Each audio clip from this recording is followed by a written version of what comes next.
సమ్మర్‌లో పిల్లలకి హాలిడేస్ ఇచ్చారంటే ఎక్కువగా స్నాక్స్ అడుగుతా ఉంటారు. మనం చేస్తా ఉంటాం గదండీ! ఆ స్నాక్స్‌లోకి ఎక్కువగా డిప్పింగ్‌కి టమాటో కెచప్ కావాలి, మయోనీస్ కావాలని గొడవ చేస్తూనే ఉంటారు.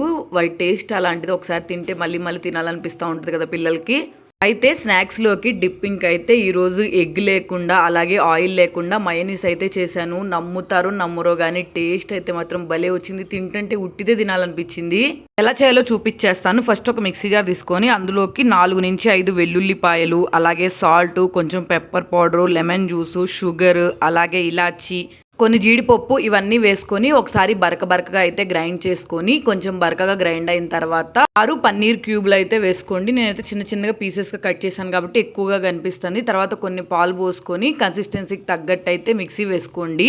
నేనైతే నా దగ్గర షుగరు, అలాగే ఇలాచి 2 కలిపిన పౌడర్ ఉందని అది వేసుకున్నాను. మీరు కావాలనుకుంటే పౌడర్ అయినా వేసుకోవచ్చు, విడివిడిగా అయినా వేసుకోవచ్చు. ఒక్కసారి ఈ ప్రాసెస్‌లో మయోనీస్ ట్రై చేశారనుకోండి, సలాడ్స్‌లోకి, విడిగా తినటానికి, డిప్పింగ్‌కి అన్ని రకాలుగా ఉపయోగపడుతుంది. టేస్ట్ అయితే చాలా బాగుంది. ఒక్కసారి ట్రై చేయండి. ఇంక బయట కొంటాం మానేసి ఇదే చేస్తారు. నచ్చితే మాత్రం సబ్స్క్రైబ్ చేసుకొని వెళ్ళండి.